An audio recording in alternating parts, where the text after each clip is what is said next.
What if I were to suggest that you play a key role in the awakening world? And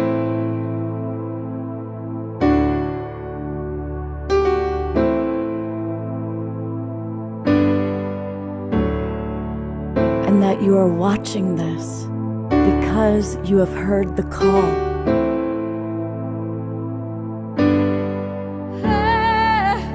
We can start right now by opening our hearts and minds.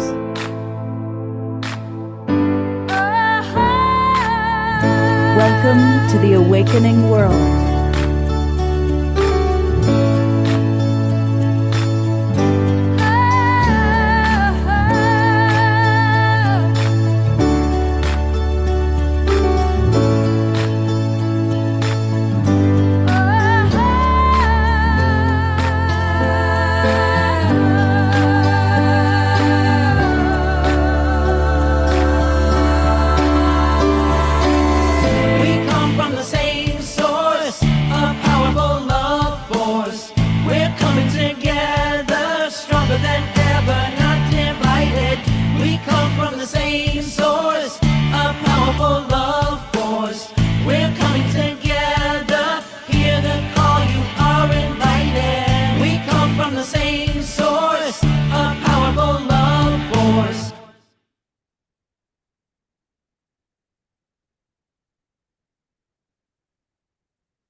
Good evening, everybody. Welcome to the Awakening World. I'm Love Coach Scott Thomas. I'm your host. And tonight is another edition of Authors That We Love. And we're actually adding a little word to it. We're calling it Authors and Artists That We Love. And we're going to meet three wonderful artists, authors, and also the great Kurt Johnson is with us. So it's going to be a wonderful show. I want to welcome all of you who are watching on Facebook, on YouTube, on our broadcast partners, Steve Farrell's Humanities team, all of our friends on Conscious Awakening Network, and Ellen Steinfeld's YouTube channel, New Realities. Welcome, everybody. And you may want to come on into the Zoom room because that's where we can interact directly with our amazing Zoom room audience and all of our guests. And if you want to come into the Zoom room, it's easy. Just go to globalpeacetribe.com, like what's behind me, globalpeacetribe.com, register, you get the Zoom room links right away, and you can come on into our Zoom room, which is always a wonderful thing. We're going to meet our authors in a moment, but first off, he is the busiest man I know, and that includes myself. This is Kurt Johnson, and Kurt's going to be with us tonight. He is the creator and man who makes so many things happen on Light on Light Press. He shepherds all sorts of books and authors, and he also oversees 22 synergy circles for the hopefully enlightened, for the Evolutionary Leaders Circle, which I'm grateful to be a part of. So we'd have Kurt with us, and his new blessing that he's bringing to our audience, Karuna. And we're going to learn all about this wonderful book she's written about Kundalini. We also have a friend of mine, Christopher Stubbs, who has been involved in conscious men's work for a very long time. He's an incredible guy. I've gotten to know him quite well. And he has a very unique book all about the new masculine, which we're going to hear about. And then one of my oldest friends, not that she's old, but our relationship has been, I think, 2 decades. Marcy Winters is with us, and she's a filmmaker, an author, a musical artist. So we're going to meet these wonderful people. But speaking of artists, we always start our show with music. And of course, we are blessed to have our house musical artist, my co-pilot, the one and only Omar Shar. Take it away, brother. In the house. So namaste and welcome everybody. And this is a song called The Way Things Are. From my perspective, I have to take ownership. And it's a gentle song, so you can waltz to it.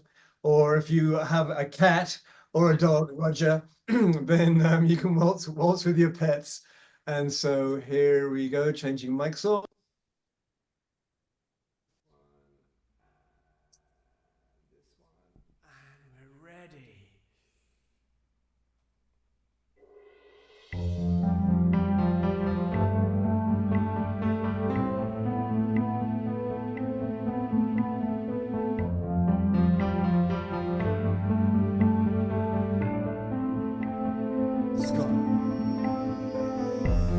What do you see when you're alone?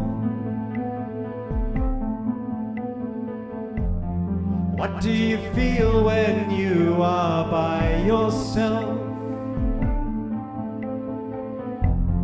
How could it be that you are here? Isn't it strange the way things are?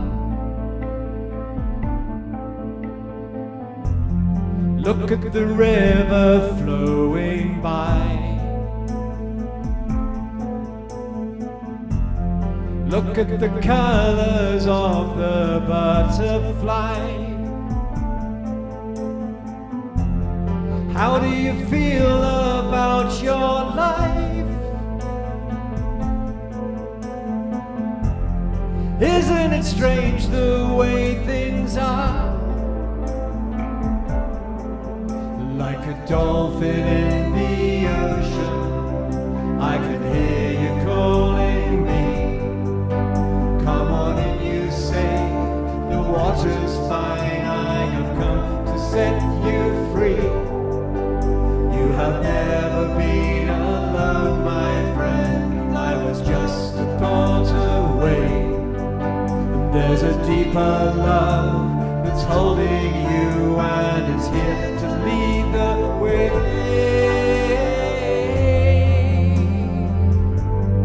La da da ba.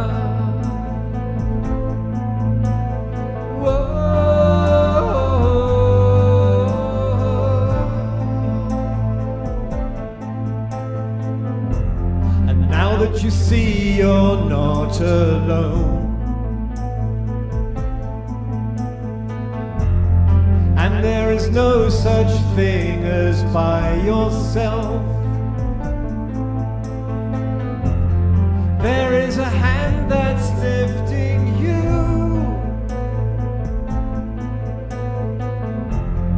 into the presence of yourself. And life is a tale that never ends. There is a purpose to each heart that beats, and you are the river flowing by. You are the colors of the butterfly, like a dolphin in the ocean. I can hear you calling me. The water's fine, I have come to set you free. You have never been alone, my friend, I was just a thought away. And there's a deeper love that's holding you and it's here to lead the way.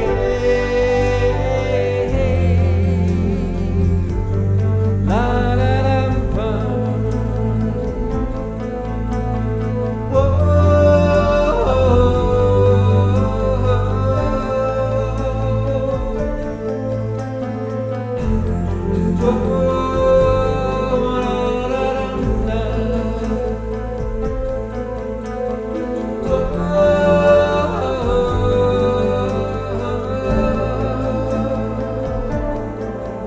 Like a dolphin in the ocean, I can hear you calling me.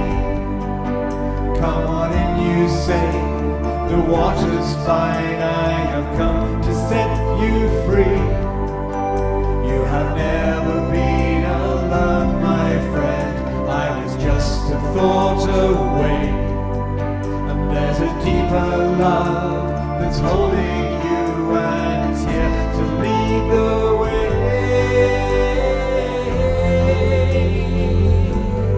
La da ba. Whoa.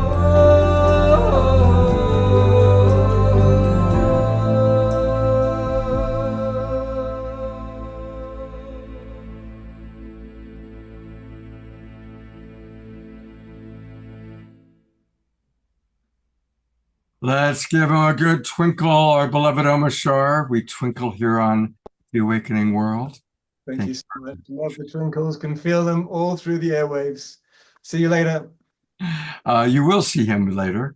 And also just want to remind everybody that we can support this beautiful man by going to omashar.bandcamp.com. That's where 5 wonderful albums live. And of course, you hear a lot of these songs on the Awakening World. We are so blessed that he's with us every Wednesday and Saturday night and on special shows like tomorrow night. But you can also get his music. And the best place is at Bandcamp. So his name, Omashar, omashar.bandcamp.com. Thank you, Scott. Well, thank you very much. Well, you know, we've been doing this show now for 4.5 years, and there's certain people that have been with us really from the very, very beginning, back when we were Saturday Night Alive for the Global Peace Tribe. I know there's some core Zoom room members with us right now who've been with us from the beginning, Reverend Jeffrey and Bonnie and Roger, Eleanor Joy. Oh, and you know, speaking of Eleanor Joy, I'm going to put the spotlight on you for a moment, Eleanor Joy, because I read a beautiful email about how today, August 21st, is the day that she dedicates to her mother. And she wrote a beautiful email about the spirit of her mother coming into her, and that got her up and dancing. And Eleanor Joy is who initiated what has become a tradition of people dancing to Omashar songs. So Eleanor Joy, as a beloved community member, I just want to acknowledge you and the spirit of your mother, who lives on through you, and now through you dancing and everybody else who's dancing. And it all started with you and your mom. So thank you, thank you. All right. Anyway, where I was, before I remember to acknowledge Eleanor Joy, is I'm bringing up Kurt Johnson. And this guy is amazing. Really, Kurt, I have so much respect for all that you do. And the synergy circles, the books, the authors, and every author you've brought onto the show has always been really fascinating and extraordinary. So thank you. And I would love for you to tell us a little bit about Light on Light Press for the people who don't know about it. Yeah, take it away. Yeah, so absolutely. So I'll say a little bit about Light on Light for starters, and I'll take less time on that because I want to talk more about Karuna. But Karuna actually is fundamental to Light on Light because she's one of the founders. And the reason that that happened is that actually Karuna and I met nearly 15 years ago in Costa Rica, of all places. Otherwise, we hadn't crossed paths there. We might not have crossed paths at all. And then she started becoming a staple in everything we were doing here in New York with the United Nations for Yoga Day and with the UN committee, for the annual Yoga Day. And we do the magazine for the annual Yoga Day issue. And so Karuna would come out and she would do the programs with Deepak Chopra and Ken Wilber and Denise Scotto and all the other programs that we did to celebrate UN Yoga Day. So back when the Evolutionary Leaders won a Nautilus Award for their book, Our Moment of Choice, well, Bob Atkinson and I, who were 2 of the editors, we decided, let's sit down and let's talk about founding a press just to do about books about the paradigm change. So actually that says Light and Light in a nutshell. Our books are about the paradigm shift, and Karuna has been involved with that from the beginning. Also in our radio series at Voice America, which is also called Humanity's Moment of Choice. So that's how Light and Light came about. And we've got lots of free e-magazines, which you'll love. And those are easy to find at issuu.com/lightonlight. And we'll make sure that gets to you. You pull those up, you just click on the covers. All of those are free. They're beautifully done. You're going to see a lot of your friends there, from Deepak to Mindahi Bastida. There's just every theme there, from eco to women, you name it. We've done it. So we've just felt really lucky at Light on Light. We've won 8 Nautilus Awards and 1 Legacy Award. And 2024, we won 2 Nautilus Awards and Best in Small Press from Nautilus. And that was for this book with Irvin Laszlo, again, The Great Upshift, all about the paradigm shift. So enough said about Light on Light, except that also, foundation for Karuna and everything we've done together. So the book that we're doing now that we're going to talk about tonight, I'm excited about because It's been in process for 5 years. We worked on this book with Karuna for 5 years. And the reason is, and you'll see it in a nutshell, there is so much to tell. When you talk about Dharma teachers or spiritual teachers that have a unique past and therefore a unique pedigree and an incredible story to tell, she's really one of them. I'm going to take a little time just to tell you about that because she would be too modest to tell you. And that will allow everyone to have something to talk about as we go ahead. Scott will know these details and everybody can have fun kicking around. So for her story about how then she becomes a yogini and a Dharma teacher and a health and wellness professional, you really have to go through 3 different names. And the first one is Carrie Pagano. Now, if you're thinking Chuck and John Pagano, the NFL football coaches, yeah, those are her brothers. So there's the Carrie Pagano story, but that's the name that she started in her career in fashion and film. And what's really important there, and you can have a lot of fun on the internet with this, is that her career in modeling and in film is all wrapped up with France's most famous fashion photographer, a fellow whose name is Guy Bourdin, Guy Bourdin, Bourdin, if we anglicize it. If you go to Wikipedia, you find out, okay, he is not only France's most famous fashion photographer, but here's the link to Karuna. His photographs, his fashion photographs that are in museums in the world, I'm just going to go through a little bit of the list, in the Tate in London, in MoMA in New York, the San Francisco Museum of Modern Art, the Getty Museum, the Victoria and Albert in London, the National Galleries of Australia and France, and the Masson exhibition in Paris, which is 5 floors. Now, who is the model in many, if not most, of those famous photos when she was 19 or 20 years old is Carrie Pagano, now known as Karuna. And so what's interesting about all that is this is before the age of the internet. So it's hard to go back and find a lot of this. So you've not only got everything that Karuna did as Carrie Pagano in film and fashion in that era, but then she has other benchmarks that she jokes are sometimes hard to live down in the Dharma community. And one is that she was Victoria's Secret's first cover girl in 1984. And also, if you get on the internet and you're really clever at searching, you'll find old Merv Griffin shows. I don't know if you remember Merv Griffin. You may, of course, remember Johnny Carson and those shows, but she was on, I think, that night with Jerry Hall and I think maybe Angie Dickinson. I'm not sure, but you can find that stuff. But because it's before the internet era, it's hard to find. But this is a part of her story. And then you have to go from that story from Carrie Pagano to Caroline Ashley. Now, all of the women in the audience, if you've ever bought a Laura Ashley dress or any Laura Ashley fashions, then that's the Laura Ashley we're talking about. And Karuna, then Caroline, just happened to marry into that family. So some of the amazing stories just from that period that are also in the book is her having to learn to curtsy because she had to go meet Princess Di, because actually the Laura Ashley family is British royalty. They're knighted. So when she was in that family, then there were all the things that you do with British royalty. So there's got all of those stories, which would be unique in themselves. And then, of course, in the heyday of fun and games, they would be flying back and forth across the English Channel to parties in France with Pink Floyd on Pink Floyd's Pink Airplane. So there are just so many wiggles and waggles in her story, first as Carrie Pagano and then as Caroline Ashley, that you just don't find these stories anywhere else. And then in that period also is when she took her theater training, which then led into films that she's known for, like Neon Signs, and what's the other one with the famous director, she'll tell you, Mr. Young, whatever his name is, yeah.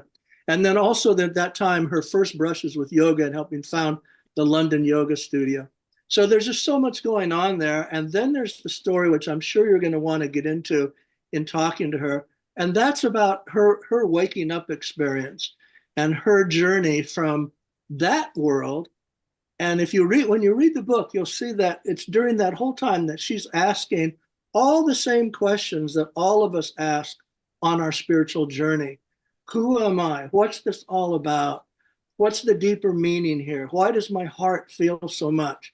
Why do I have psychic experiences? Why do I have telepathic experiences? What is love? Why do I love so deeply?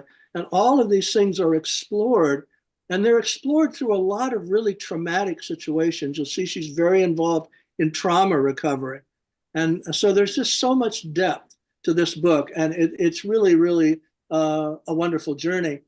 So I think with that kind of as a background, I was going to say, so not only the photography of this French photographer, but I think if you know cult films, you're going to remember a film called The Eyes of Laura Mars by Rebecca Blake.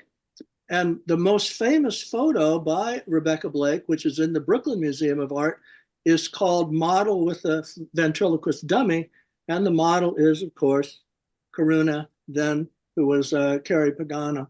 So you just don't find these stories that often. It took me a while to learn about all this as I was cruising through my friendship with and my co-working with Karuna for so many years. So she is obviously a phenomenon. I think I've said enough, if not too much. And with that, I think let's kick it back to introducing Karuna and have Scott show the covers of her book. And let's just start chatting from all this stuff that I just threw out. Oh, Mr. Kurt Johnson, honestly, how can we even speak live? Our friendship and our companionship is so, it's everything that every woman, man needs in a relationship, to have that support and that love. And, you know, I hope you're all still awake after that long, I wrote some things down because I don't even remember. I didn't even go through the list of magazines and websites that have pictures of you from that era. I didn't even, Vogue Italy, Vogue Mexico, Chloe, Couture, and the book called Faces. It's on and on and on. So you don't find these stories that often. You know, the real truth is why we're here. And yes, self-acceptance, love you for that. The power of perspectives. I love all this stuff. We've really got to understand that when we look back at where we came from at 7 years old, in a family in Boulder, Colorado, and I'm, you know, back here after 20 years of being away and doing my work, I'm back. Because I had to come back to my roots, and I had to come and see my mama, and I had to sit with my mother, and I have, and she's still alive. She's lived through me for 2 decades more. So because I am someone who loves, like Kurt mentioned, so deeply, and I know you're all the same. I know we're mirroring each other right now. So I'd love everyone to chime in and be a part of this conversation. You know, the book is a miracle, really. For me to be asked to tell my story, I don't think it's that phenomenal, like Kurt said. It's just survival. And we have, you know, I have lived up on a mountaintop now for almost 30 years by myself, raising my 2 children, and they're now adults and have their own families. And it's a beautiful thing that I'm right in the middle of them. So I'm in Colorado, my daughter's in Massachusetts, and my son's in San Francisco. So it's just like mama's always in the navel point, in the core, in the stomach, right? And, you know, and that's where I rest with this story is this book needed to be told, because we need to share our experiences. A lot of my mentors have said, you know, you've got to share your story, Karuna. You've got to show that this life is a journey, and where it starts and where it continues, and all that in between builds you to find your purpose and your destiny. And when I heard that in India for the first time, and then I returned 7 more times, I realized that I had a lot of work to do, especially when they gave me the name Karuna on the banks of the Ganga in Varanasi. I was like, where am I? You know, I literally received this name Karuna, compassion, and a Maha Shivaratri ceremony that lasted 24 hours. And honestly, somebody needed to spell the name for me because I really didn't understand what Karuna meant until I started embodying Karuna. And we often, have these deities in our home, statues, and I have buffalo calf woman with white buffalo calf woman right here with me, and Kuan Yin right there with me, and everywhere that I fall into trouble, I go to these places because I am so much on a journey to serve in this world. And we need each other, and we need community. And, when I walked into Guy Baudin's studio in Paris, I was maybe crying for 3 months because I had left Colorado with a one-way ticket to Paris, and I didn't get any work. It was like, there's no way. It's like, no, I'm like 19, from Boulder. And Boulder back then was just amazing. You could, ride your bike barefoot. My first job was at McDonald's, it was like, until they fired me because I was a vegetarian. And it was, it was one-way ticket to Paris. 2 agents came to Denver. And I sat with them with a pathetic portfolio. Like when I showed it to Guy Baudin, and mind you, I got sent to him because I literally opened up a magazine in my pensione after crying for 3 months. And I said, I was, paging through Vogue, and I said, this guy would love me. Like these girls look just like me. I've got to figure this out. I've got to manifest this. My girlfriend took me to lunch. Her agent was there, and her agent said to me, you've got to go see Guy Baudin. And that very day I went to see Guy Baudin, and there was 25 of the most beautiful women you've ever seen in your life sitting there. I had lost all my luggage. I had no money. I was in the same CU sweatshirt, jeans, and a pair of wooden shoes. And I'm sitting amongst the most beautiful women I've ever seen, young, beautiful. And the editor from French Vogue walks out, and I'm just sort of hiding. I'm literally like that tall. And he comes and he reaches his arm out to me, and he grabs my hand and he pulls me, and I'm like, oh, you must be making a mistake. I'm sure this isn't possible. And I walked in and I walked back, and Guy Baudin was about this tall. And I said, bonjour. And I handed him my book. And he took my book and he looked at me straight in the eye and just went like this. He didn't look at a picture. And I was like apologizing, saying, don't blame you. No good. And then he handed me back my book, my portfolio, and off I went, and completely like had, no clue that when I went back to this agent, she said I was booked for 6 months of French Vogue. We manifest. So first lesson, we manifest. And we've got to share that story however we can, in music, in dance, in poetry, everything Christopher's writing to the men. We've got to share this relationship to give each other that amazing ability to listen. And that's why I'm a yogi. Because when I was in New York, I was then given a ticket back home to go to New York and sign with Eileen Ford. And, when I started sitting there amongst all those beautiful women, I was like, oh my God, I've got to really make sure I know what I'm doing here. because the envy, the jealousy, the anger, that I'm not good enough, the whole theory of the looking glass was like turning this mirror right onto me at a really young stage in my career. It was a gift, and it gave me the ability to just love more deeply and enjoy. When I went on the Merv Griffin show, it was like with Nina Blanchard, an agent from LA.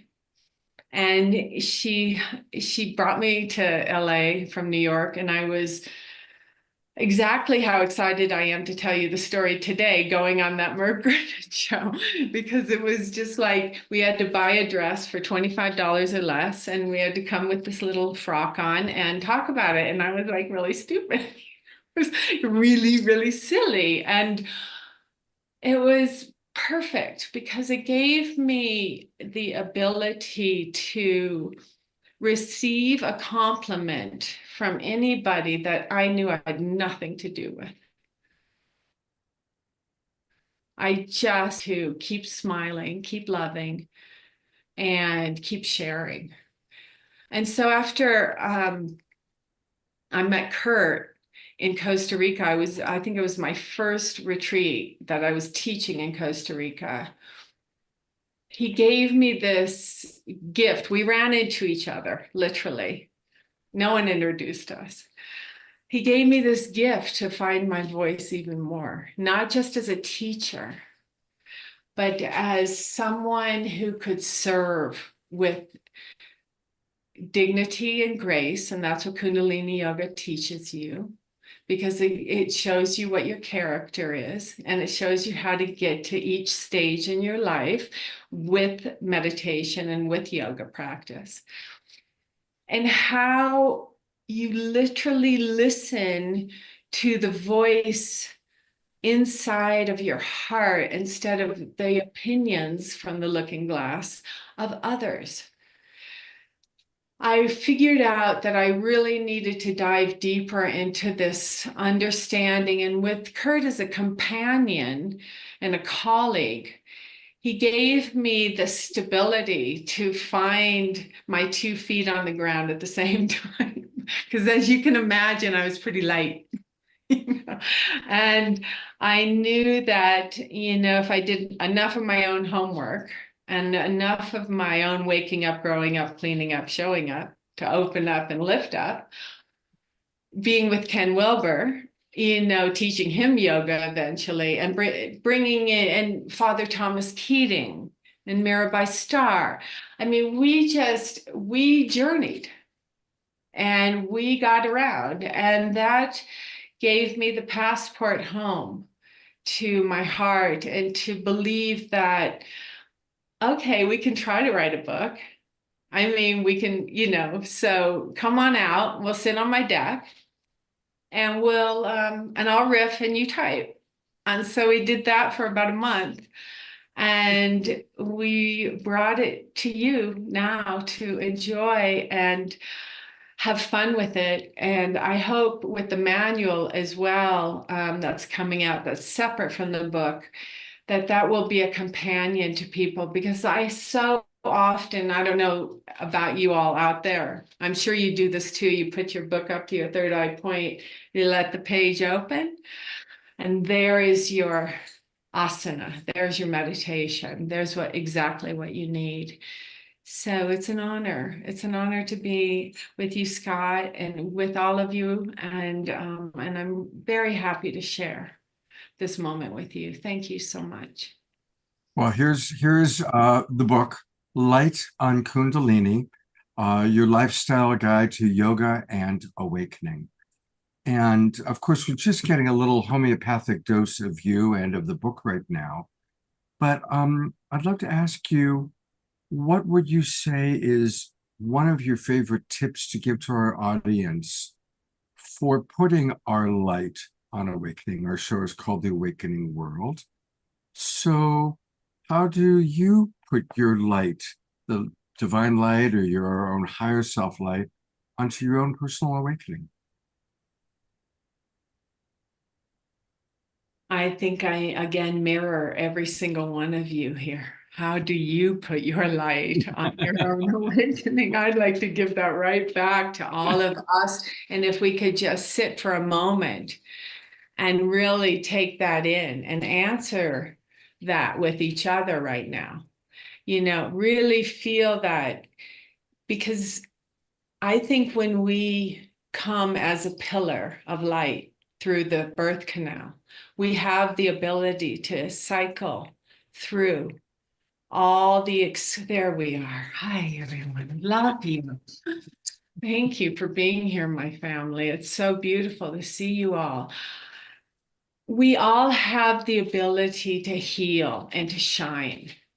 We do, no matter what. And I often use pain as a privilege to take me back to rest, to heal, to speak, and to listen.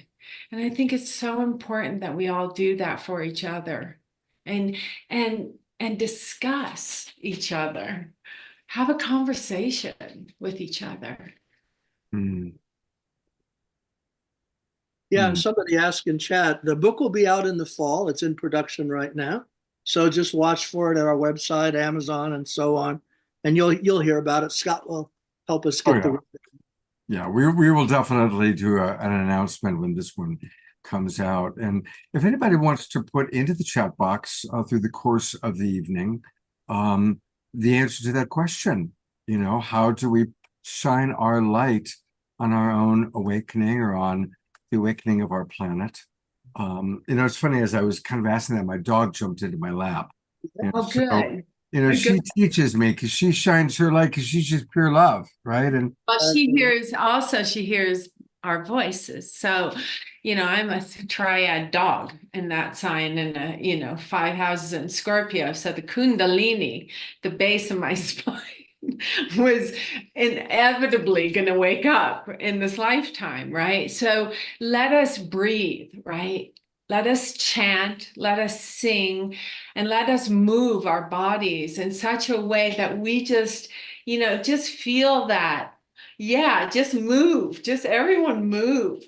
And all you got to do is scoot your hips right to left, And it just, because we're dormant at the base of our spine. The kunda, the coiled up, pent up energy for lifetimes. So I see all your beautiful, I saw that, Omashar. I saw them. They just put my eyes in the right place all the time. And, then, so many young people come and ask, is it safe to awaken your Kundalini or your energy, the spiral dynamic? Is this absolutely? Because you're all super healthy, right? And if we're not, then we take the responsibility to really heal and give ourselves that music. Just listen to Omashar's music and Marcy's music when she plays it for you. Wait till you see the work everyone's doing in the world for us. I love all of you. I love seeing you and the mother energy that you brought in. Thank you so much. Oh, thank you very much. And, you've been popping up a lot because we're going to be doing in a couple of weeks a big show with the Founding Mothers Movement. And they were talking about you. Omashar saw you at a party in Colorado at Steve Farrell's. Of course, I've been looking forward to hearing you, meeting you. And then people said, oh, Karuna, we love Karuna. So you are most beloved member of our community. And I want to acknowledge the majority of people watching Karuna are actually watching on all the Facebook groups and pages and YouTube channels that we go out over. So we love our local Zoom room audience because those are our loyal subscribers that show up to all of our shows. But we really want to acknowledge everybody who's watching. And again, we will certainly promote the book, Light on Light. What I'm going to do is, actually, before I go back to Light on Light, let's go back to your book for a moment. So there's the cover, and there's going to be the book and the manual. And let's all shine our light right now. All of us who are watching, all of us in the Zoom room, let's shine our light as we look at this book cover, Maximum Grace, for Karuna, aka Carolina Ashley. And this book, may all the right people find it with magic. May they always turn to the right page. And may this book just be blessed, just as Karuna was blessed that magical day in France. As we all are blessed when Kurt Johnson shows up like Santa Claus, bringing gifts and toys, whether we've been good or bad. So maximum grace for light on Kundalini. Yeah. Now, one thing that you said hit me like a ton of bricks, and it's the power of when we see each other. I look at every powerful friendship that I have. I'm lucky to have many. It's because people see each other. And even in that cell, in itself, that's healing and it's empowering. And it just tells us who we are, just like bam. And so the amazing things that happen in our lives, it's truly is amazing. And Scott, knowing you, it's been wonderful. It's been fun. We've had some great times. And the way that you help your community, and even the woman that we were speaking about before the show came on that you were so worried about, which is why I could tell you were suffering from some type of little anxiety. So I'm glad we had a chance to talk about that. But the people, when we reach out, it's that love that does the healing. And I think that's how, why Karuna and I ended up with all these others creating something. That when we saw each other in Costa Rica, I was leaving the next day, she came up with a card and she said, "You're going to think I'm crazy, but we're going to end up working together." And I said, "Well, I'm in New York, you're in Boulder. I don't know how that's going to happen." But when I got back to New York, I had an invitation to do a program at Naropa in Boulder. And so I invited Karuna, and that was then the first time that we got to really sit down and chat, then to pass in the hallway. And then the rest is history and all the work that we've done together. And that's true of so many people. And Scott, the whole coterie of people that you brought together with the Global Peace Tribe and Awakening World, same way. It's just really what it's all about. It is. Oh, Charles, thank you for your music. Wonderful. The most popular movie of all time so far is Avatar. And what's the message of the movie? I see you. And so it's true. We all want to be seen. And again, that's maybe the answer to the question, is learning to shine the light and to see the divinity in all, to see beyond the human foibles, to certainly see past our judgments and to see the divinity of all. I want to make sure everybody does know about the incredible publications that are available through Light on Light Press. And if you, the page that I'm on right now, for all of you watching on Facebook, I'll put the link into the chat box. But for those of you watching outside of our Zoom room, go to issuu.com. That's one I, two S's, two U's, like I see you, issuu.com. And that's where you're going to see all of the Light and Light publications. At /Light on Light, issuu.com/Light on Light. And all of these are free. You just click on the cover. Yeah, and amazing. I mean, look at these publications with so many of our friends. Here's our moment of choice. We did a whole show way back on the Saturday Night Live days on that show. And of course, our friend Deepak Chopra. So there's a lot of wonderful publications here. Thank you very much. It's wonderful to meet you, Karuna. And I'm going to see. Love it. So happy to know you, brother. And you're going to be back, in a few weeks on September 11th when we're doing the Founding Mothers Movement. Karuna is going to be one of the women joining us. And we're going to kind of help launch the Founding Mothers Movement on September 11th, right here on this show. And I think that's, I think it's 3 weeks from tonight. So we'll see you again then, Karuna. Thank you. Thank you so much. Thank you. Kurt, all. I'll see you frequently on all the. I know we're on so many committees together. I know. I'm going from one to the next. Thank you so much, my friend. Yeah, my pleasure. Thank you, Kurt. Blessing. Pleasure. Blessing. We're going to have an Om Shar song in a moment, and then we're going to hear and meet Christopher and learn about his work. But I want to read some of the comments that have come in from our audience. And there's a couple of really personal ones that are quite beautiful. Eleanor Joy was so inspired by hearing the story of Karuna that she wrote the following. Whoops, where are you on it, Joy? I had it right here. Now, come on. It's so funny. It was here.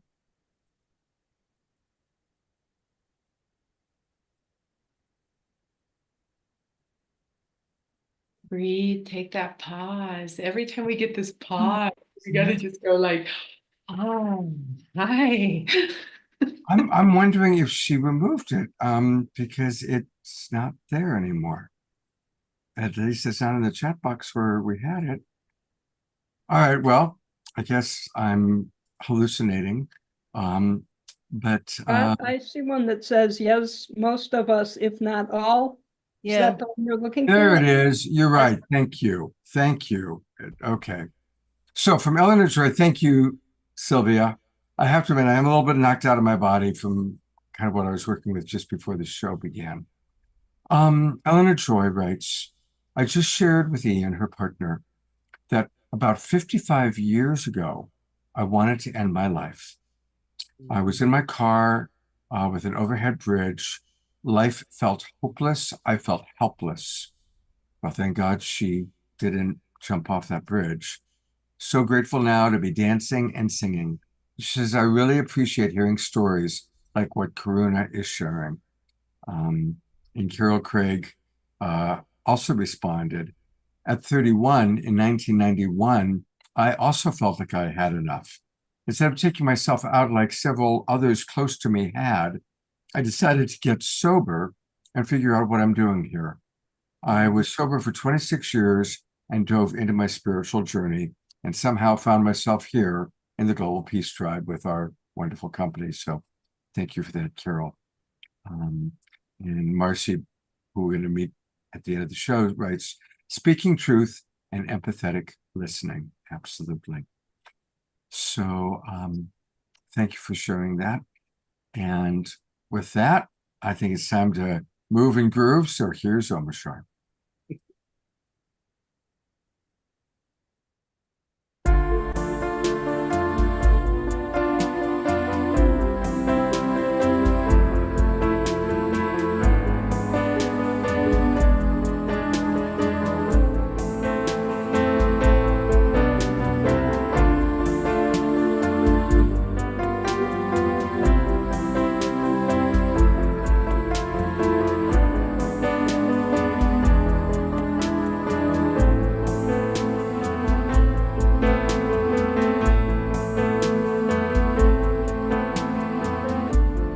Nothing in my life's the same. It seems my world is falling into the dust that gave it birth. Empty feelings find me deep in contemplation, waiting for the rise of Mother Earth. And we all know what we've come here for, and we all feel that our hearts are true, and together we will make it home, and we'll trust to love once more.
What a perfect song for what we just heard from Karuna. And No, I'm always amazed because the intuition for each song comes up before the show. I usually intuit the day before or the same day.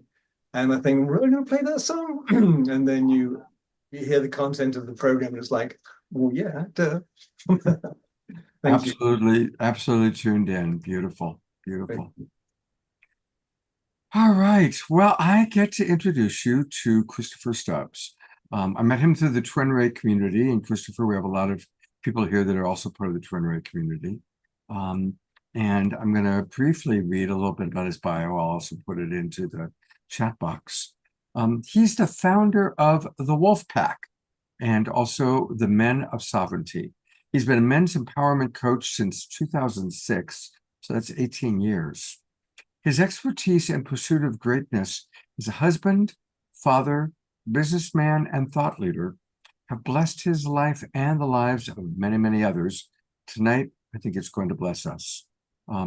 He's all about helping people connect to their higher selves, creating an amazing life. I know he's very dedicated to family. He's had an extraordinary background. He's had to overcome really some very, very difficult situations, grew up at a very early age, very influenced by Native American indigenous wisdom, and has written a very unique and wonderful book, which we're going to learn all about. The book is really, I think, well, we'll have you tell us all about it. It's all about the Atma male. And this is a book that we can get on Amazon. So it is ready now. And it's called The Atma Male, an ancient model of success in a postmodern world. So we'll talk about that in a moment, but Christopher, welcome to the Awakening World. It's great to have you with us. Thank you, Scott, and thank you to Karuna and Kurt and the beautiful musician. Like, it's been wonderful to be here, and thank you, Scott. You know, you and I were on a hike together up in Ashland, and we ended up walking quite a while together, and you shared about your amazing history, and I just was wondering if you'd be willing to, you know, share a little bit about that remarkable background you've had as a precursor to talking about the book. I would be glad to. So I was born into a fundamentalist Mormon community, a small community where they were, it was taught that they were basically the only chosen people of God in a small community. And by the time I had come around, my father had turned to alcohol and pornography and became very abusive, and there was a lot of things going on. By the age of 5, he had finally went to prison for the things he was doing to us kids. And my mom and us lived one single mother who was completely lost to herself on a Native American reservation 47 miles north of Las Vegas, Nevada. And so that was a whole nother chapter. The first 5 years was just a lot of very intense experiences back to back with my father. And then the next 5 years was us learning to survive as very, you know, a small family of people that the natives didn't, you know, had a lot of trauma in relation to Caucasians. And so there was a lot of dynamics that happened there. And then my mom married back into that religious group to a man who had several wives and a couple, 2-3 dozen children. And so I spent the next 4 years learning how to navigate in that world, as, you know, milking cows and hauling hay and working on a farm. And so there were a lot of things gained through that experience as well. And then I ran away at 14, no driver's license, drove 7.5 hours to Phoenix, found my dad, and spent about a month there, but it was still too intense for me. And so I ended up being taken in by a beautiful family that treated me as their own and had a beautiful environment as I finished out high school. And then I started my own business, was married, had 2 children, and ended up in a divorce that really brought up my deepest wounds and pains and sent me to one of my few dark nights of the soul so far, where I ended up with a gun in my throat, and luckily didn't follow through with that night. Came very close, and then I've been on a deep spiritual, psychological, emotional, mental journey ever since then. And one of the things that has impressed me is how you've had to adapt to all these different lives. And so how does learning to adapt to very different family dynamics, very different cultural situations, what has that informed you? How have you taken those experiences and applied it to teaching men how to be in the world? So, there's so many layers to that, but many blessings. Like they say, anyone who travels the world extensively, you can't really stay a racist, right? If you truly connect and travel everywhere and open up to getting to truly know people, you can't stay in those separation vibes very good. And so I'd say some light side and dark side of that. So one, becoming highly adaptable, awesome, to all kinds of different environments and being able to be at home in very diverse environments. But then on the flip side, becoming a chameleon. So you take some of the traumas that I've carried and the long self-love journey I've been on, becoming a chameleon to adapt to gain approval outside has been also a downside. But then if you lead into the book, there's this, I can tell the story in another way. And it's essentially like, first 5 years, a lot of fear and abuse and neglect and just came into the world where it felt like a scary place. Same thing with the next 5 years in a different way. And then I have 4 years of learning grit and toughness and the ability to work in the cold or work in the heat or get hurt and just carry forward. And so to do very hard things.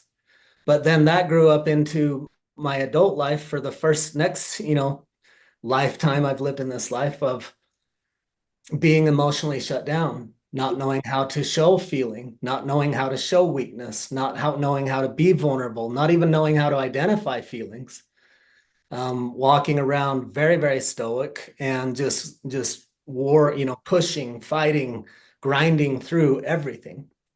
And so there's some divine traits in all of that were harnessed and cultivated in having follow through, having integrity, having, willpower and all these things. But at the same time, it came at a cost of not the emotional intelligence or emotional availability or to be fully present in my body and actually be aware of my body and be in relationship with my body and my emotions and all those things. And so this ties in the men I serve because there's kind of 3 camps, but the 2 most popular camps have been kind of that rough, tough, macho.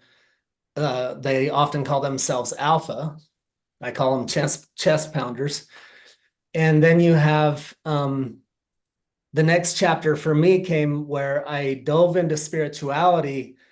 And a lot of those traits that I had cultivated softened. So it softened rough edges and toxicity and all kinds of non-working patterns and ways of being.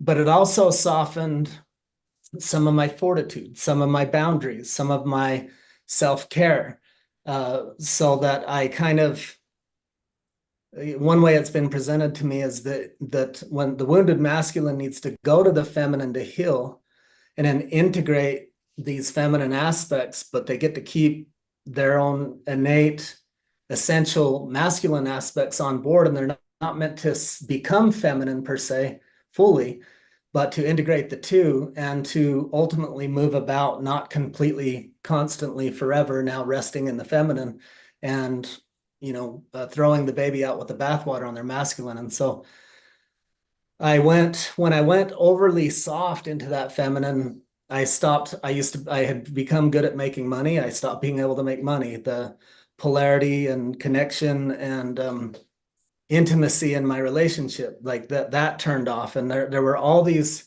it was interesting to me because I was like, wow, I brought in all these new great traits and I've embodied so many beautiful things. And then next chapter was, okay, now you need to find this middle ground where you have, both this strong masculine, strong feminine, but you're not just gripping to one. And I realized I had cast out a lot of quality traits with the not so quality ones. And so the men that end up being drawn to me, so, there's a lot of men out there just chase still the American dream. So, a certain look of a wife, the car, the house, the bank account, the social status, and nothing wrong with having all of those things.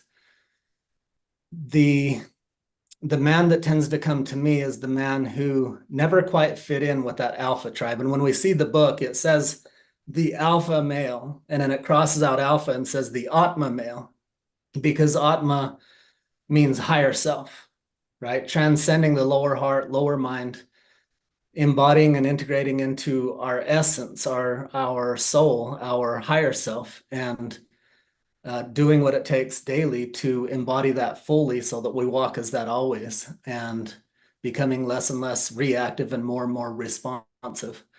And so the men that didn't quite fit in with the two macho-y men, or didn't quite fit in with the anti-masculinity or the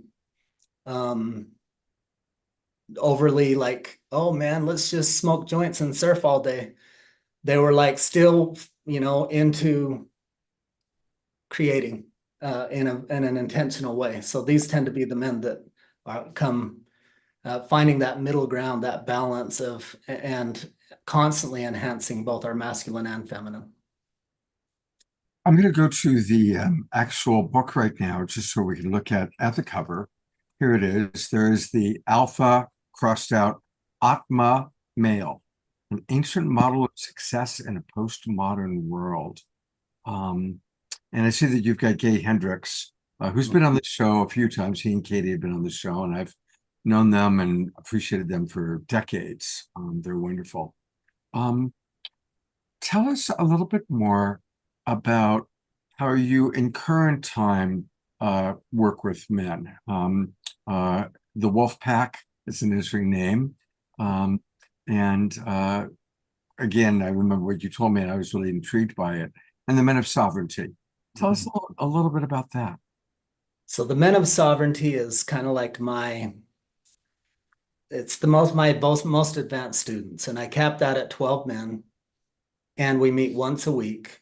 And we check in, we fill out a form before every call to get connection points with the key aspects of their life, like what's their current frequency or state of being?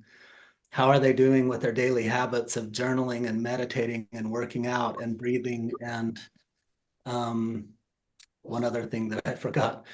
And then we choose what's the most important thing you could create this week. And then we look into and we measure every week and we check in. But it's the thing that probably stands out the most about it is most men tend to do what I call lone wolf syndrome, where I don't know, if you're in a high school locker room, you don't think, oh, this is a place I want to learn to be vulnerable and be all of myself and share my struggles and problems, because that's not going to help anything. It's going to make it worse.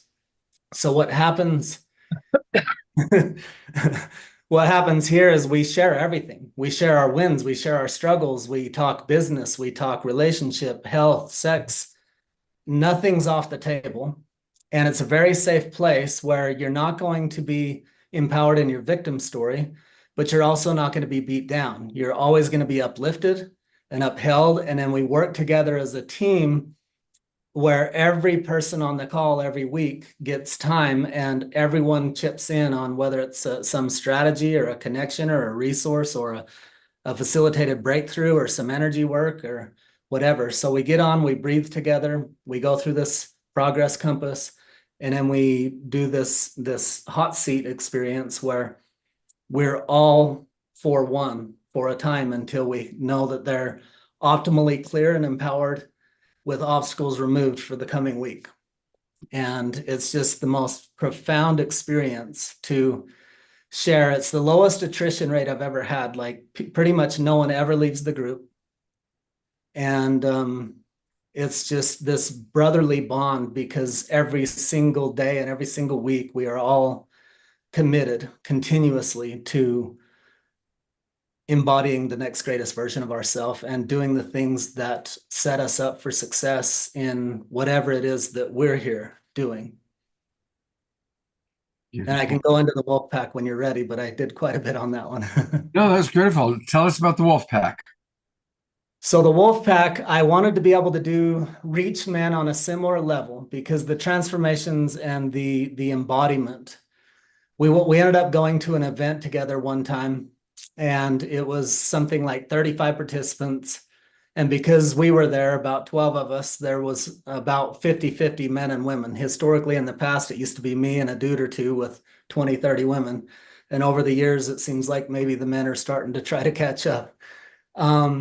But we went to this event, and it ended up about 50-50 men, women. And at the end of the event, as everyone was sharing, it ended up that one of the most profound experiences for both men and women that were not in our group of men of sovereignty, almost all of their shares, probably about 95%, that this event we attended that was someone else's, about 95% of the shares were how much their breakthrough was as a result of relating with a group of 12 men who had been doing work together on that level for that long. And so over this 3-day event, it ended up that just us being there, being ourselves, ended up being one of the biggest highlights of the majority of people there. And so we started to look at, man, we've got to get this out further. This is huge, just that thing alone.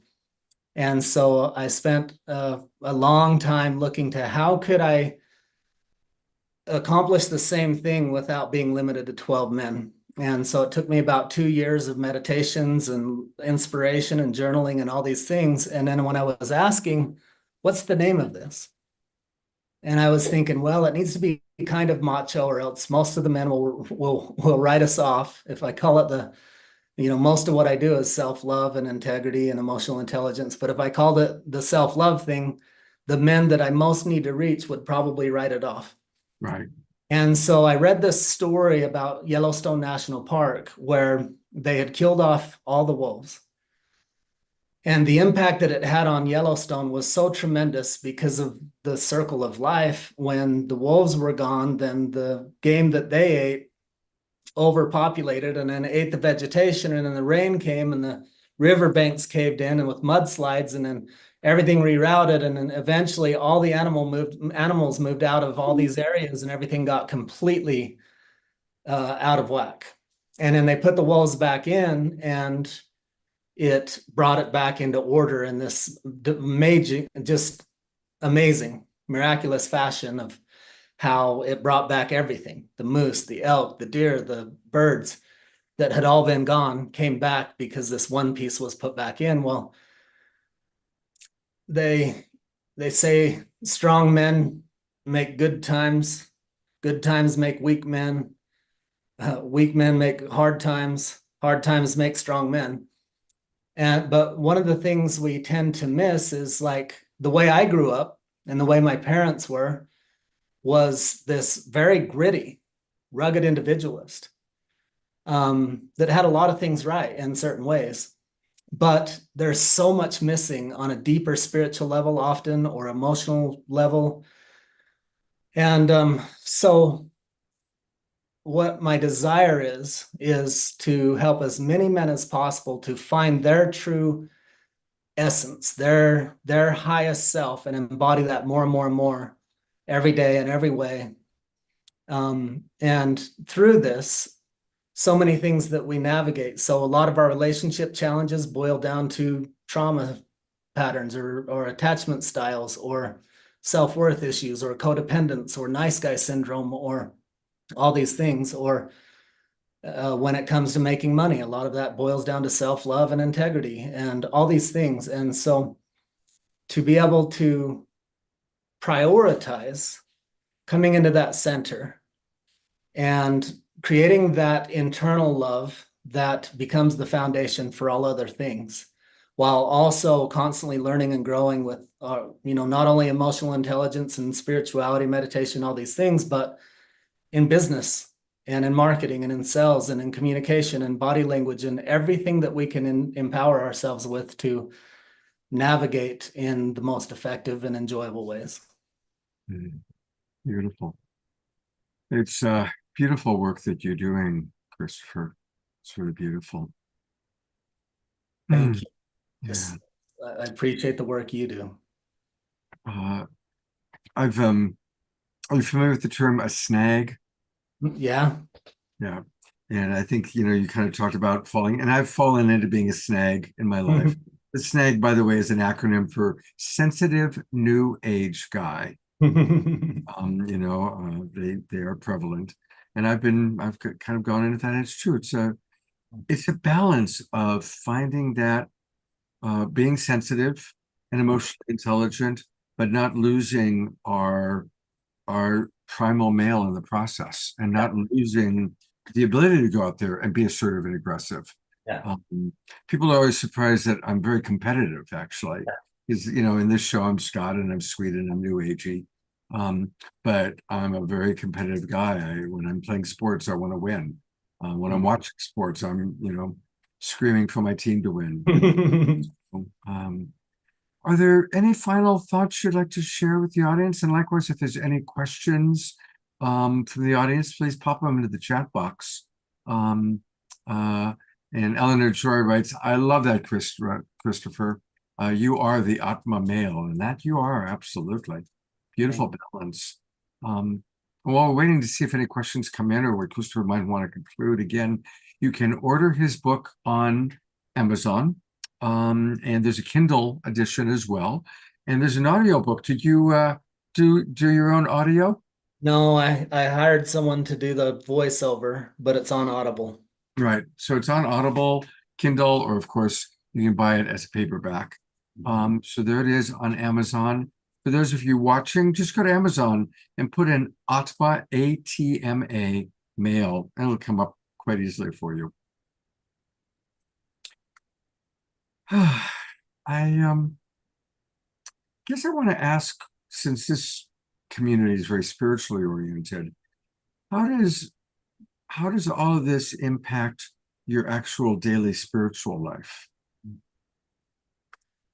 So one of my great mentors, you mentioned Gay and Katie Hendricks, and I worked with them as an apprentice for several years, and that was one of the greatest blessings of my life. And then I spent 3 years with the Lakota tribe.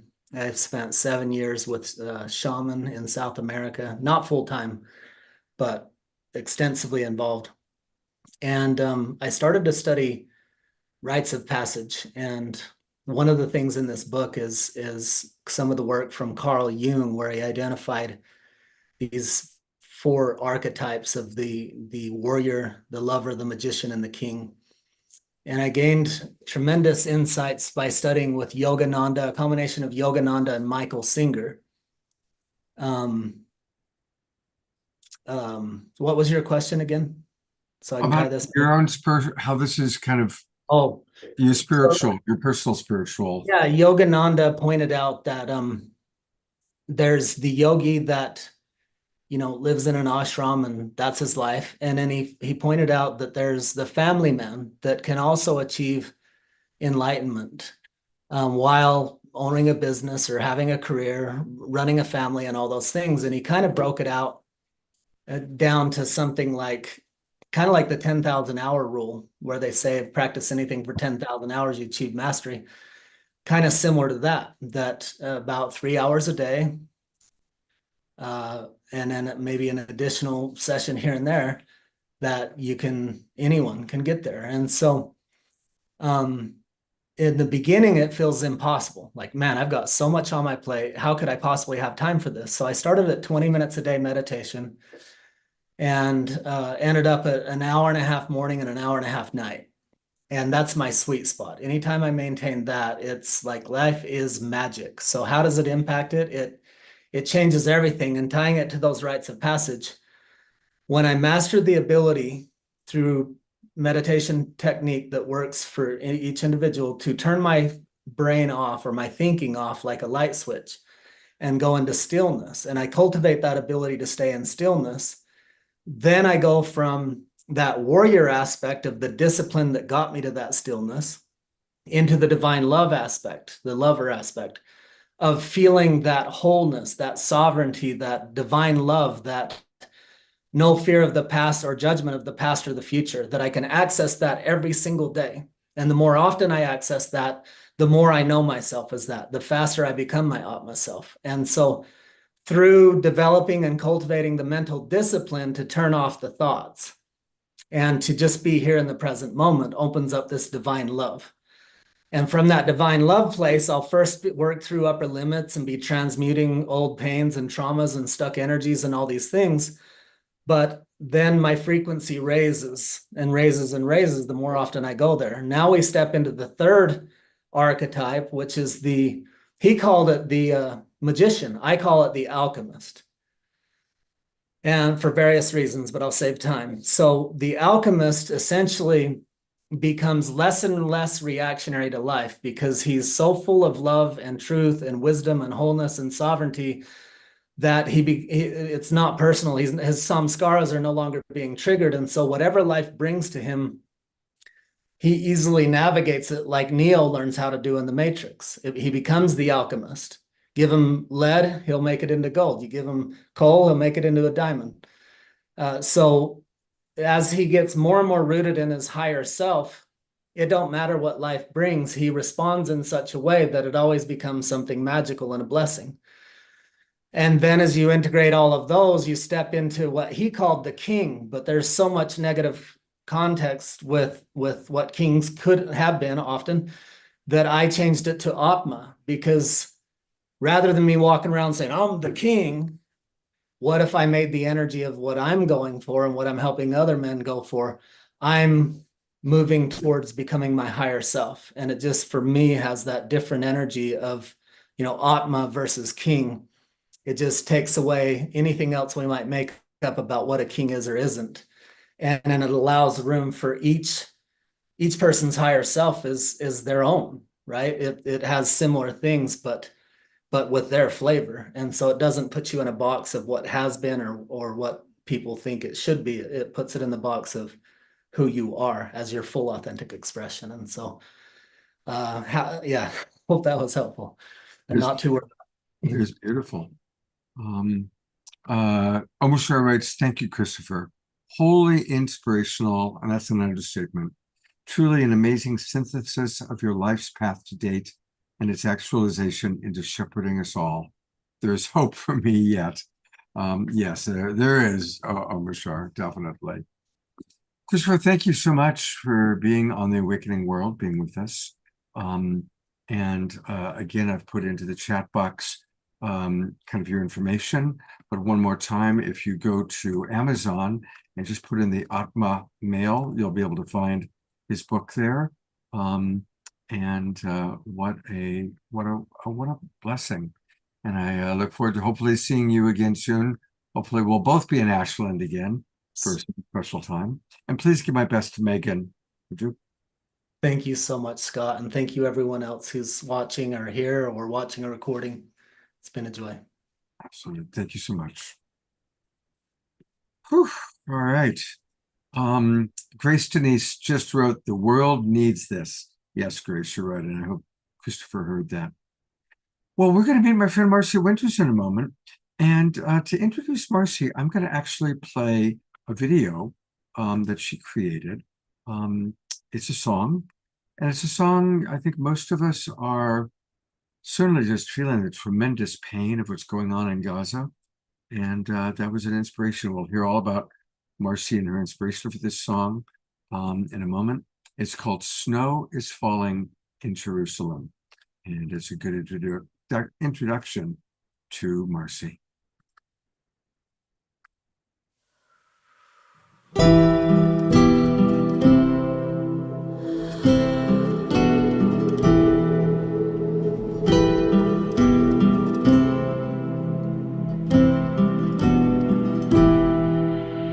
We stand tall behind Pride's wall.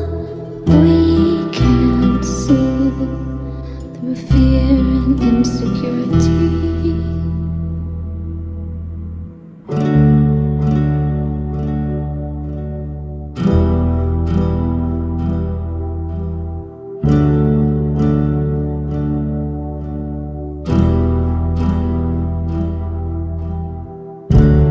All the children, they understand. It's all they have. No sunrise anymore. Snow is falling. Jerusalem. While the children play, while the children play, snow is falling. Jerusalem.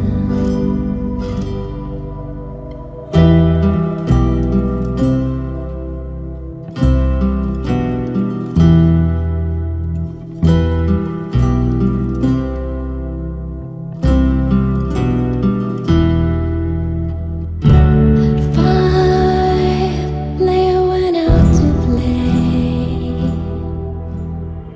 Came back inside with a hand grenade.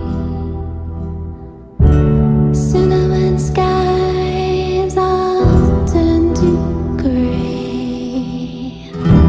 Snow is falling. Jerusalem.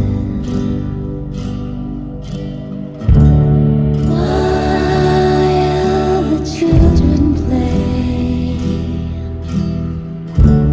while the children play, snow is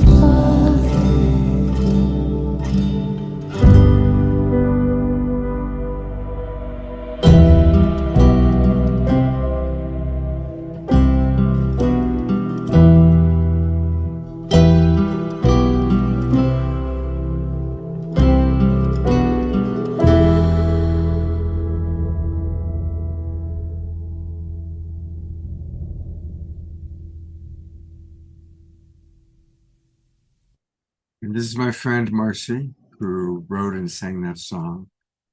Welcome to the Awakening World, Marcy. I know you've come to some of our shows and been in the audience. And I guess let's just start with the inspiration for that song. Tell us a little bit about that. Yes, well, I lived in Israel on the border of Israel and Egypt in a place called Eilat. And I was working in a ganenet, which is like a kindergarten, at a kibbutz, which is communal living. And there was a young girl that went outside on the playground. Some of the kids were still inside with another teacher and myself. And she came in from outside into the classroom holding a hand grenade. So the teacher to my right, the lead teacher, I was just a guest teacher, volunteering at the time. She very gingerly got up, walked over to the child, and I have called her Leia in the song when she came in with the hand grenade. And she just walked her back to the back of the school where we were. And I went into shock. I just sat there and hoped for the best. And there was obviously light shining on us. And the teacher retrieved the hand grenade. And I'm here to tell the story. But I had to witness what was a very violent time when I lived there, and somewhat, similar to what has begun now, but not quite as intense. So I'm glad that you played that song, because I hesitated sharing it because I know it is sad, and I was thinking about sharing an uplifting song live, and then we had some technical trouble. But now that I'm thinking about this community, thank you for listening, and thank you for hearing my story about why I wrote it. I just have so much compassion for the Israeli and Palestinian children on both sides of this issue, and we don't have to get into politics, but I certainly am writing this and motivated by peace, creating peace. And I believe that our future generations and the children are hopefully what will promote this. At this time, I don't think the adults are doing very well. So that's a little bit about how the song came to be. Thank you. You and I first met, I think, through the common connection to nonviolent communication, compassionate communication, and we've done many shows on that here on the show. And we've had people like John Kenyon and others on, and of course, I had the great blessing to travel with Marshall and get to know him quite well. Tell us a little bit about your relationship to NVC, also known as Compassionate Communication, and your giraffe book, Giraffe Juice. Yes, Giraffe Juice. Well, Marshall did an intensive in Brazil in 2003, and I got to go to Brazil and study with Marshall, and it was absolutely incredible. He is amazing. He was amazing. I feel like he's still with us in spirit. So he inspired the book Giraffe Juice because he said at the time that there was no nonviolent communication books for young people. So myself and J.P. Allen decided to write the book. So I will show you what it looks like. I have it right here. And it teaches nonviolent communication in an entertaining way. And I've used it in middle schools on Maui. And I understand also that it has been used in Canada in domestic violence support groups with adults. So I'm so pleased that it's making a difference in the world. And it is available on Amazon. We have also a workbook, which is fun, crossword puzzles and such to help learn the language of nonviolent communication. And then we got a Korean publisher, North Korea, published it, and it's in color. It's beautiful. And recently, the Center for Nonviolent Communication, the publishing company, Puddle Dancer Press, was interested in having us on board, and we are hopefully going to be translating the book in various languages. We're looking at hopefully Portuguese, French, perhaps German. Nothing is, definitive at the moment, but we are in a contractual state and just moving ahead, and hopefully it will be spread internationally. And let's hope for peace not only in the Middle East, with if in fact it could get translated into Arabic, into Hebrew, how about into the languages in all languages? How about if we just spread it all around? I'm hoping that it just creates peace in our world. So. Absolutely. And how have you kind of translated all your different interests? You're a musician, you're a filmmaker. We're going to talk about Izzy Cox fighting the devil in a moment. Tell us a little bit about just how you've also, we've heard from our two previous guests about their life history. Share with us a little bit more about your journey, your life history, your path. Okay. Yes. Well, I grew up on stage and musical theater, and then I went to film school. And when I graduated and I worked in the film business, it didn't really give me that much pleasure because I realized that working with children and the innocence that they encompass, and they're here, they really have so much to teach us, the younger generation. Was more enthralling to me than being in the film business. So I wound up freelancing instead of working in the executive type of world after I graduated from film school. And as an educator, I wanted to just be with kiddos and learn from them. And I worked as an educator for many years. And then what I did is I realized that I had a mission to to encourage children and support their creativity. So I took the knowledge that I had from becoming a graduate of film school and from my background in musical theater. And I started a company called Empower that teaches life skills to kiddos. And I got certified in yoga and meditation and qigong and mediation. So I acquired these certifications, and I began to teach after school programs for young people. And that has brought an incredible amount of gratification. So thus I'm an educator, and then I decided to write the book because I've always been a writer. Wrote music, by the way, after college. Just because I was in musical theater and all that growing up, I always had a sense of musicality. And I was kind of a late bloomer. My brother was the musician. He was a child prodigy and played concertos for adults when he was only 4 years old with adults. So I kind of took a little back seat and just kind of stayed more on the stage and not necessarily with an instrument as a lead.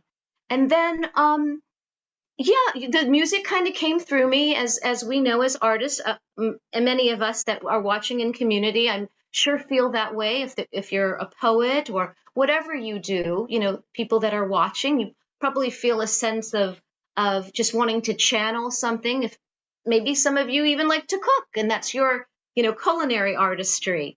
So I found that the music was very healing. And I began to teach beginning guitar and voice.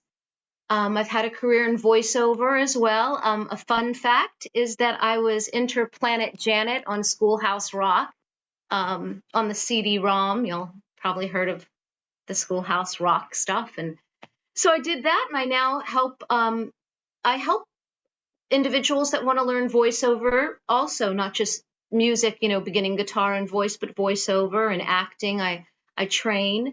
And then as far as my film that I made, Scott, that you referenced, Izzy Cox Fighting the Devil. I met a man called Omar Musa here, an amazing Palestinian man that I'm very connected to. And he had all this footage, actually 8 years of footage with a man named Gabriel Lopez of this woman called Izzy Cox, an Austin musician from Austin that had this gypsy spirit and an amazing sensitivity and musicality. So I immediately felt a kinship to Omar. Looked at some footage. I said, "Can I help you? Can I come aboard?" He said, "Please." So I became the executive producer and I became the creative editing consultant. So there you have it. That was a feature that was, as I said, about 8 to 10 years in the making, and we are now on streaming. And so that was my last feature, a documentary. So yeah.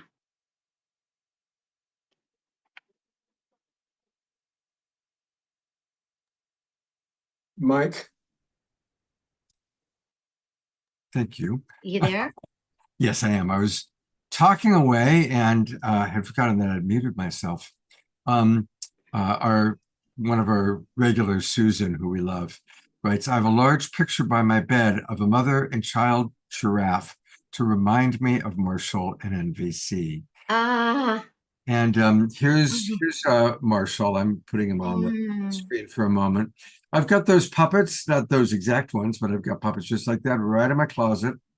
And Marshall was a very, very beautiful man. He left this world much too early. But he was the founder of Nonviolent Communication, and the giraffe is the symbol for compassionate communication for many reasons.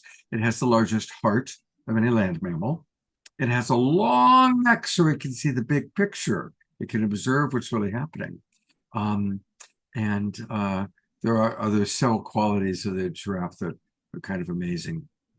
I was at an ITT, and I think you did an ITT also. Did you ever see the documentary film that they showed where you see a mama giraffe and her baby, and the lion is getting ready to, is like coming up behind, and mama giraffe turns around and lifts up one leg like the Karate Kid, ready to strike the lion. And there's like this moment, and then the lion backs off.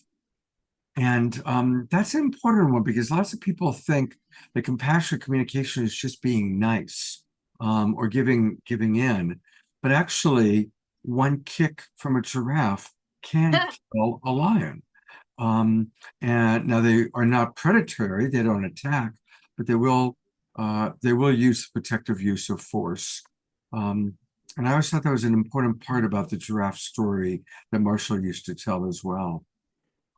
I love that. And you know what I also heard on one of your programs that really inspired me, but one of your guests, and I want to say it was within the last couple of weeks when I was watching, or it was a rerun, I can't remember which night, but someone spoke of how to be able to confront issues is actually a very highly spiritual trait, rather than always, like, for instance, ignoring or suppressing. So, of course, with my past, just even getting counseling for some trauma, I know that I've heard, ignore, which can work, in certain situations.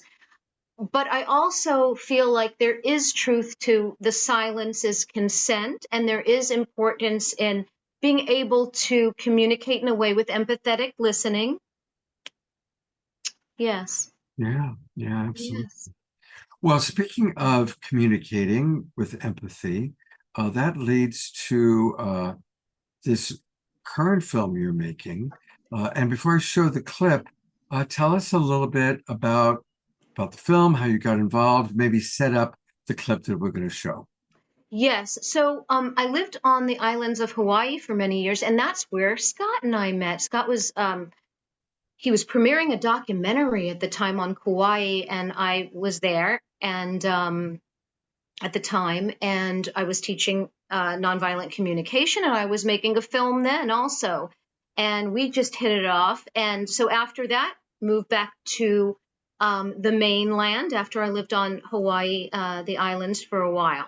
So when I got back to the mainland, I really wanted to make a difference with youth, with our community here.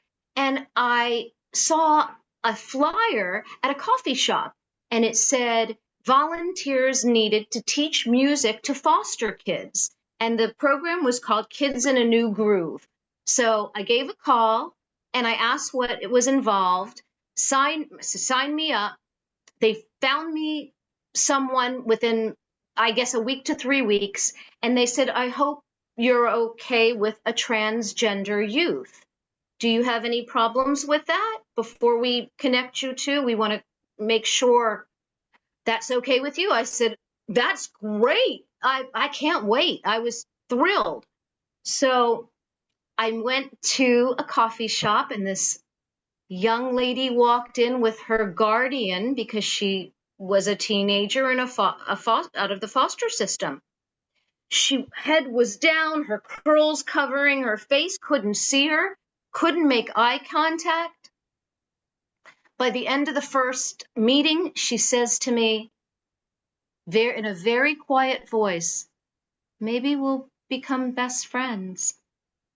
My heart melted. I could not wait to spend time with this young lady. So fast forward, we spent every week together, an hour a week, doing vocal exercises, and Star is her name, and she can sing. So she was born a male. She's had incredible courage. She's now a young lady. Fast forward now to 7 years later, and she's letting me do a film, a short documentary on her life. So what you're going to see in this small clip is, excuse the audio, I've just started production, so we just got this together so you could see a little bit now, is a little glimpse into her dreaming about her future. I was with the associate producer of the film, and he asked a question to her about her singing career and what she wants to do with her life. So here it is, Scott. Thank you for setting it up with me. Right, but it's a long process. I mean, I take a long time to, write stuff. But when I write, it's pretty good, I think. But if, the singing route doesn't, take off, then I always wanted to, help kids. Okay. In, the foster system, and, who have problems, behavioral problems. So you could totally do both. Yeah, I could definitely do both. I just don't know how I'm going to juggle both. Right. I mean, I guess one would be kind of more freelance, and one would be like a actual stable job. Like singing would definitely be freelance one, and I think I could do both. That's if I have all the, the mental stability to handle all of that. Yeah. When do you like to write? I haven't written in some time now, maybe almost a year. What would you do with the foster kids? Well, try to make things better for them. Because I know when I was in there, it was kind of a shit show. But that's what I... Like social work? Yeah, social work. But mostly kids who, have behavioral problems. And because I used to be a pretty chaotic kid, So, that's one of the things I always wanted to do. I bet you could help a lot of kids, too. I would be able to, yeah. While also making things different, better for them while they're there. Just being support, just being there for them kind of thing? Yeah.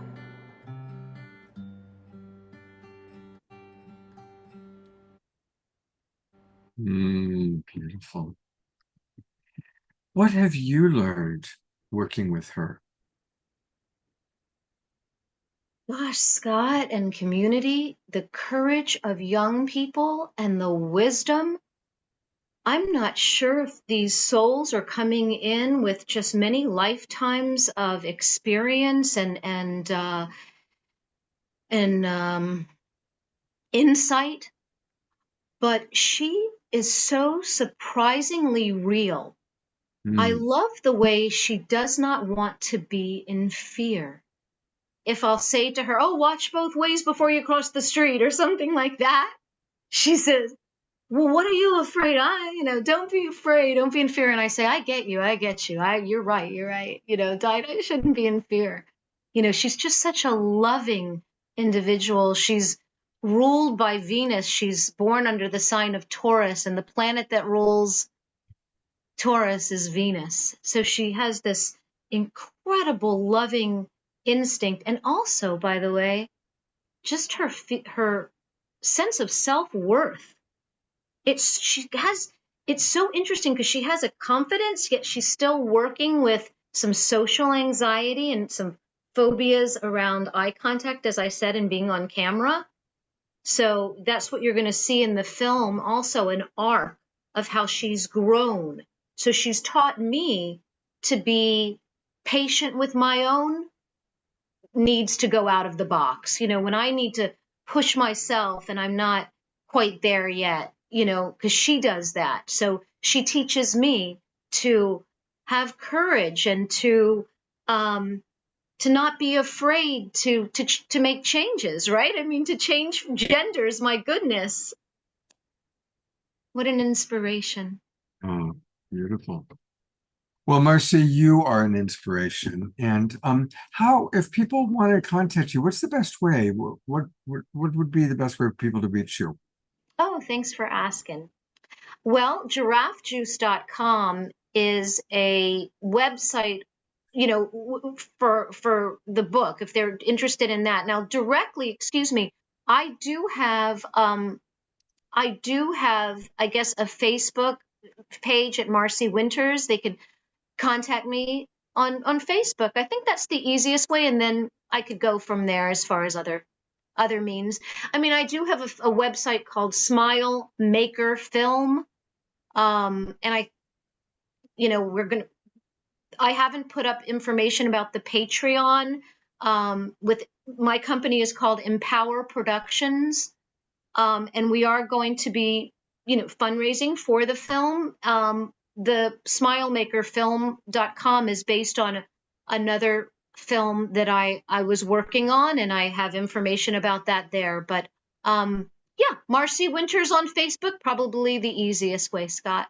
Okay, I have put that in the chat box. Mhm. Show all of our friends who are watching. Here is the Giraffe Juice website. Again, that's the wonderful book that she wrote, Yes. which helps to introduce young people to these beautiful teachings. And it's at giraffejuice.com. Yeah, and Amazon has it there, so they can just go to Amazon too. Okay, great. So when you go to Amazon to get Christopher's book, also pick up her book. You can get both at Amazon. Thank goodness for Amazon, right? Thank you so much. Yeah, and then again, if you want to find her on Facebook, whoa, that's my dog seeing something jazzy. Sorry. Here she is on Facebook. And I am going to, while she barks, which doesn't happen very often, I apologize.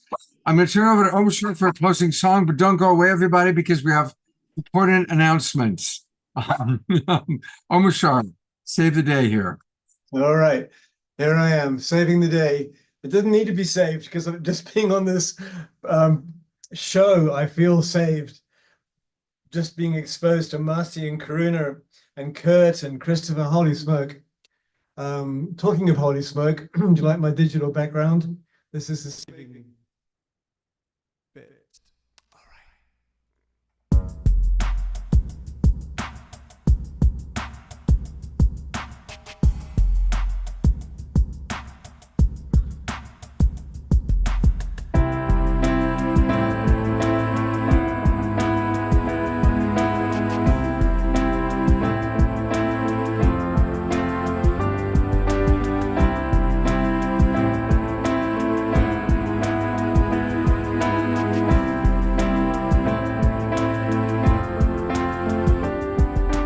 Contemplating everything I knew. Seems as though there's not much left that I would hold on to. Contemplating what is pure and true. Sun and moon and stars of light and earth of water too. We are rising, soaring, flying, living life so free. We are flowing, changing, growing, loving all we see. Glad to know we're coming home again. Open hearts and open minds and open doors and loving friends. Look at the one who's standing by you now. Destiny is in our hands, so leave the density behind. 'Cause we are rising, soaring, flying, living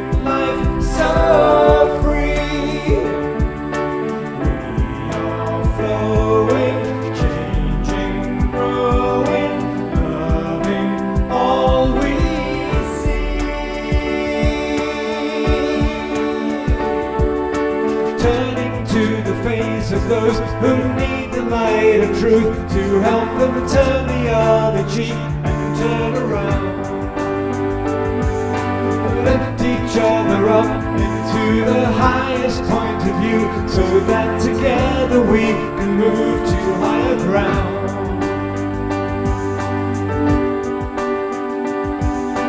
Contemplating all that I knew, it seems as though there's not much left that I would hold on to.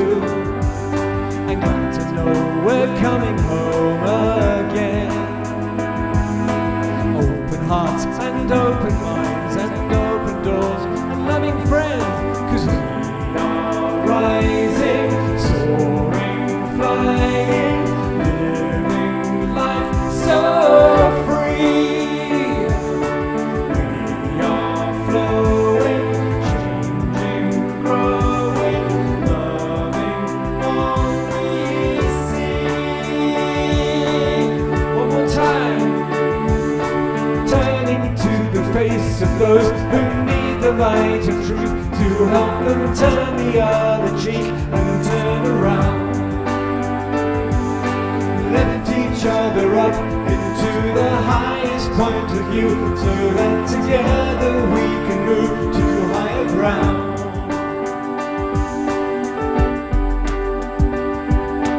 Contemplating everything I knew, though there's not much left that I would hold on to.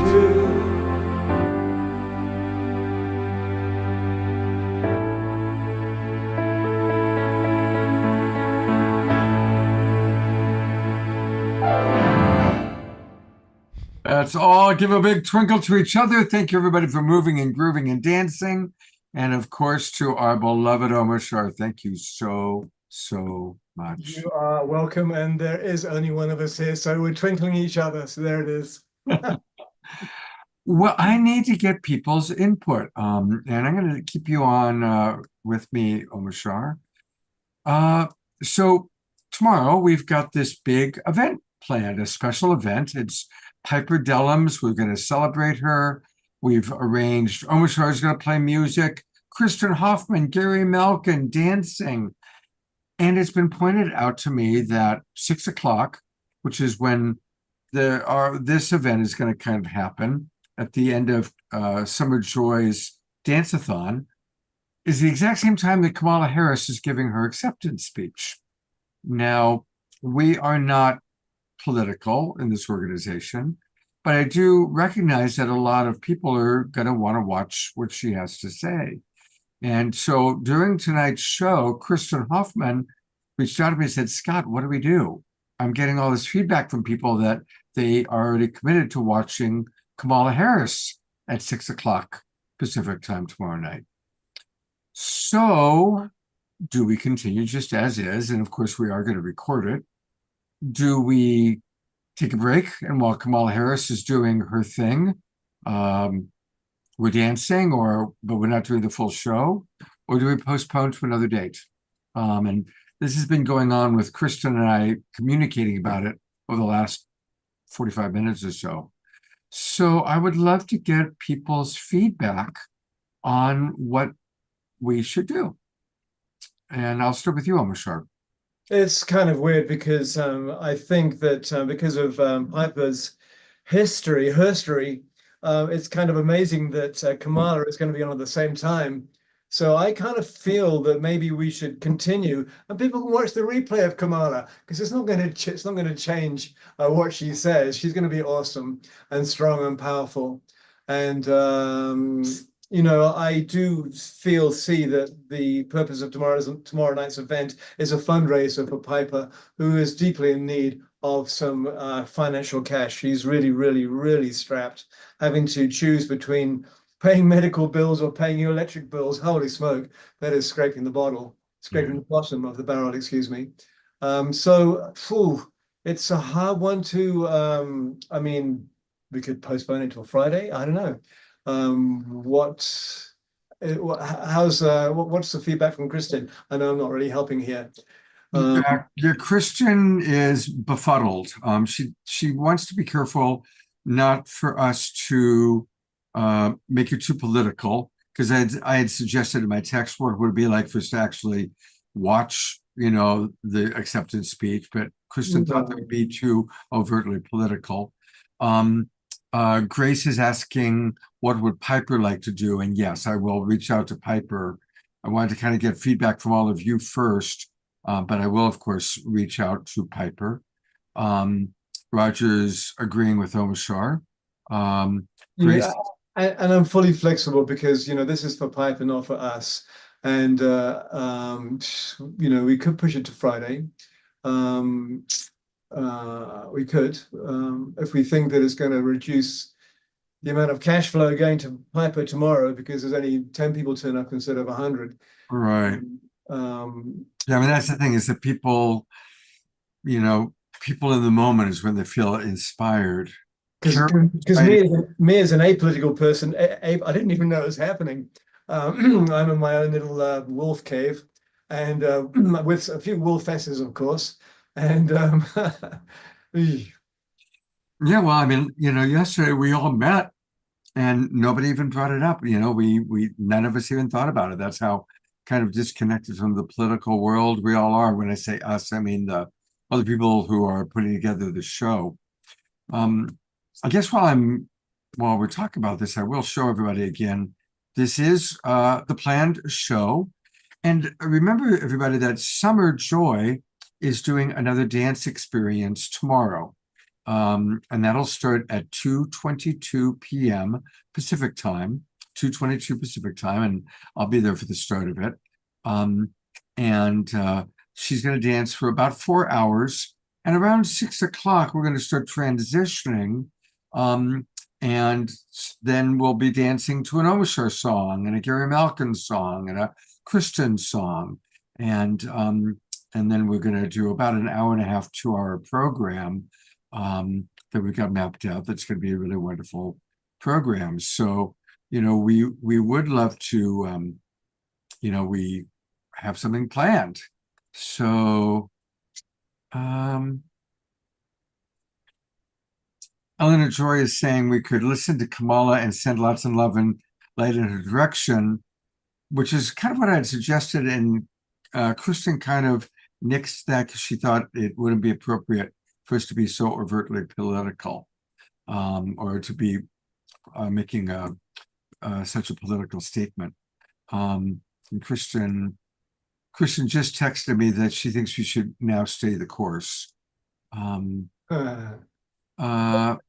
All right, so we will, Sylvia writes, yeah, it's for Piper. Let's ask her. And I agree with Carol. Politics is a deep part of Piper's story, which is true, of course. It seems like great timing. The folks have more than one device. They can do the speech there. This is also true. Lynn and Leaf are saying, let's keep the current schedule. So, yeah, Piper. All right, so I will reach out to Piper. I will send an email out confirming the Zoom room link and letting everybody know what's happening and what we've decided.